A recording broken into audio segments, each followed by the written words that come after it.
Hello and welcome to yet another edition of Let's Talk on DNTWOK.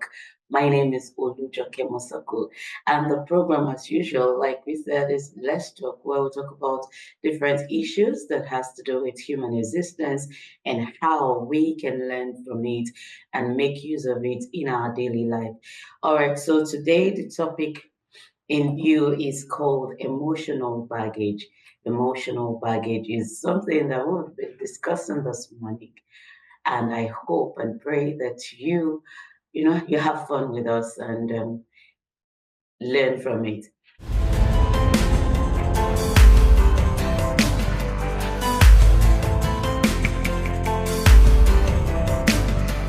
All right, so our special guest, as usual, is someone you already know. So I will be introducing her. Her name is Mrs. Modupeola Olatunde, and she is a coach and counselor. And again, I got to know that they call her Auntie Dupe. And when they call her Auntie Dupe, she enters into the Auntie Dupe mode. Thank you so much for coming on the show today. Thanks for having me always. I'm humbled. Yeah, so now I think today we're going to look into the anti-dupe mode. How would you explain emotional baggage? Emotional baggage, like I have here, and like so many other people would get, can be described as unresolved emotional issues. Unresolved emotional issues, past traumas, or negative experiences. I mean, this is a very rich, deep, and serious topic, I will say, emotional baggage. Let me repeat that. Unresolved emotional issues, past traumas, or negative experiences that the person carries with them. I love that English.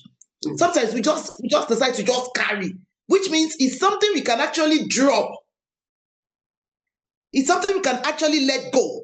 But most times, people just carry it unnecessarily, and it affects people's lives. It affects people's joy. It affects people's peace. It affects people's daily lives. Often, unconsciously, into new situations, new relationships, new phases of life. I just love that description. I love that definition. It has said it all. So sometimes emotional baggage is something we create for ourselves. We don't need it, but we just see ourselves holding it everywhere while we go deep into it.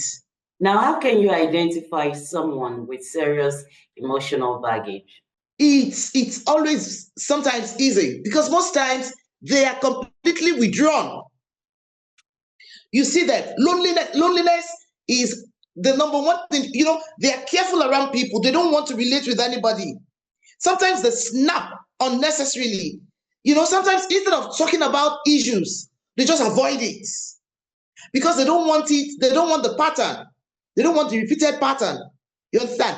But loneliness is one thing. Most times they are lonely. They are alone because of the childhood experiences. They perhaps, especially those that had neglect, abuse, or emotional instability. Loneliness is the number one thing. They are lonely. Those ones that are conscious of the fact that I don't want it to repeat itself. I don't want this person to do this to me. They just withdraw. Withdraw how? Loneliness is one of the signs you use them. The way they snap, the way they react to things, you'll be like, what did I say? What has warranted this kind of response? For you, they are not aware they are struggling with emotional excesses, emotional baggages, loneliness, the way they snap, the way they react to situations, most times. Thank you. All right, so what do you think? I think while you started, you said it's a very serious topic. So why do you think it is necessary for us to discuss topics like this that has to do with, I think it's like, someone is happy and in the next few minutes, the person is, in another mood. Why do you think it's necessary for us to actually discuss this topic or talk more on this topic? From the definition, I always go back to it. Often unconsciously into new situations, relationships, and phases of life. Personally, I want to use myself. I trust people a lot. But I tell you, 98 to 99% of people, which means Olujoke is about the only person that is left that I can trust, they betray me bitterly. In fact, up till yesterday, somebody came to pick some things from me, and out of trust, before the person took those things out of my farm, I was supposed to have my alert in my account. But out of trust, I allowed her go with them. And when she got to her farm with my produce or my products, she decided to mess me up. The agreement we had before she took those things out of my farm, she decided to change it. And as I speak with you, I didn't fight with her. I didn't struggle with her. I didn't even talk about it. The amount I received was nothing close to what we agreed. This has been happening to me. But because most times I am intentional, we are going to get that. Intentionality is one of the ways to deal with emotional baggages. I am intentional about it. I don't allow it to weigh me down. But I have trust issues. When I want to deal with people, I am somehow scared. There's this consciousness of I will be betrayed. I have it behind my back that, oh, this person is going to betray me like others have always done. And lo and behold, it happens. But because I intentionally let it go, psychologically, I am not being drained. I am disappointed. I am betrayed. I am treated unworthily. But intentionally, I don't allow it drain me. Emotional damages, emotional stress, emotional pain destroys individuals beyond repair sometimes. I am telling you, the struggle to want to relate with people, the struggle to even be, to have joy within themselves. You see them, honestly, I told you it's a serious thing. I have a lot of people. I just had a session with some set of people, and after the session, the personal messages I received, I was scared that, oh, people are actually dealing with this.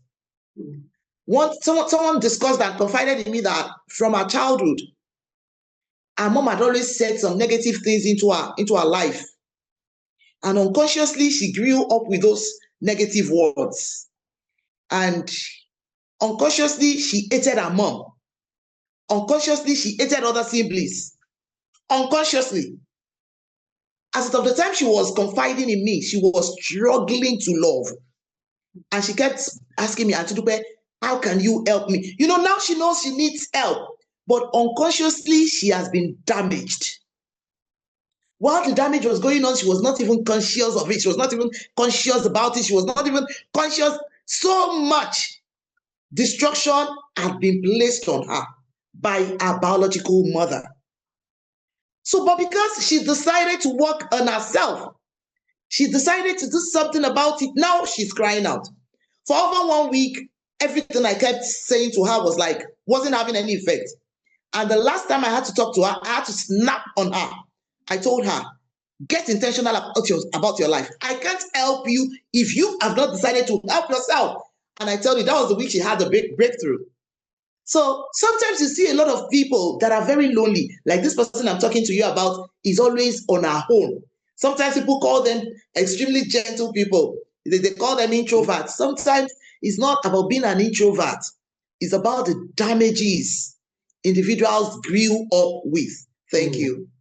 All right, so let's go further with this this that you just said, because I was going to ask you how past experiences shapes people's future as a result of what we call emotional baggage right now.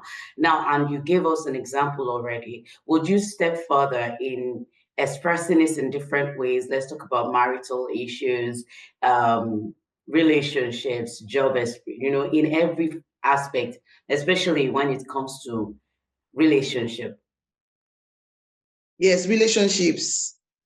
I most times when I talk, you notice I always use myself. I have a lot of stories around my life that wants to shape my destiny, but I often say, no, you are not defining me.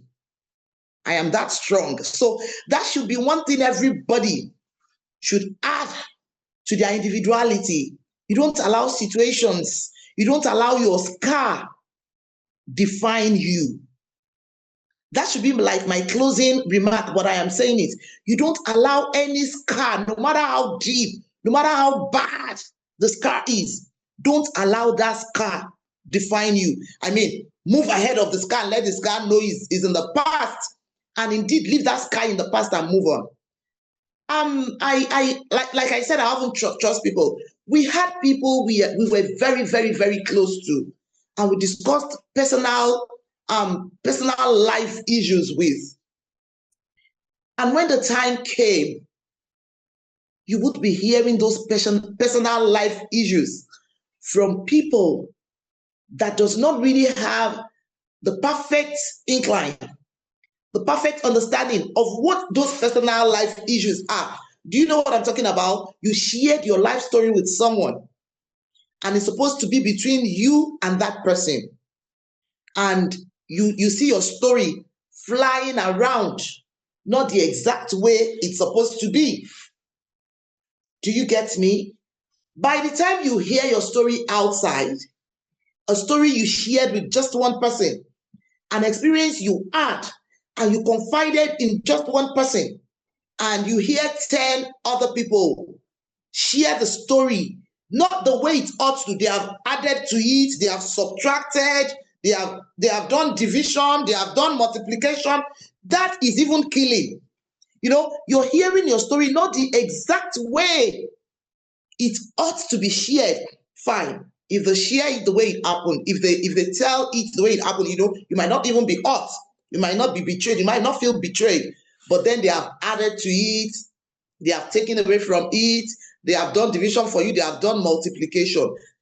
The next time you have people around you ask you about your well-being, you could decide you're deaf and you're dumb. And there is one thing opening up just to us, speaking out. If you're the type of person that heals when you speak out, and if you have found out that each time you speak out, you are terribly hurt, and it pushes you to keeping to yourself. If speaking out heals you, and you have been pushed to keeping to yourself, someday, very little tiny thing might make you burst. And the reaction might not be too good. I am a perfect example. I heal when I speak. And in all my radio programs, my TV sessions, my Zoom sessions, I am intentional about using myself. While I speak about those things, I am healing. I tell you, I am intentional. But the moment I hear someone share my story, the way I didn't share it, and I decide not to use my story in any of the sessions anymore, I am bottling it up. Are you getting me? Instead of expressing, I am suppressing. Yes, it's a great one. Instead of expressing, I am suppressing it because of my past experiences. It's an unnecessary baggage. I have reached a very dangerous zone in my life. I share this. The zone is dangerous. The zone is called I do not care. Whatever you see about me, good luck. Your perception about me, good luck. And you understand that kind of a zone where you don't allow people's opinion, people's people's negative opinion. Let's be careful so that you don't lose it or you don't miss it when you're supposed to take caution. Mm. When you hear people gather together and all they do is tarnish your image, bring down your self-esteem, with such people around you, don't give a damn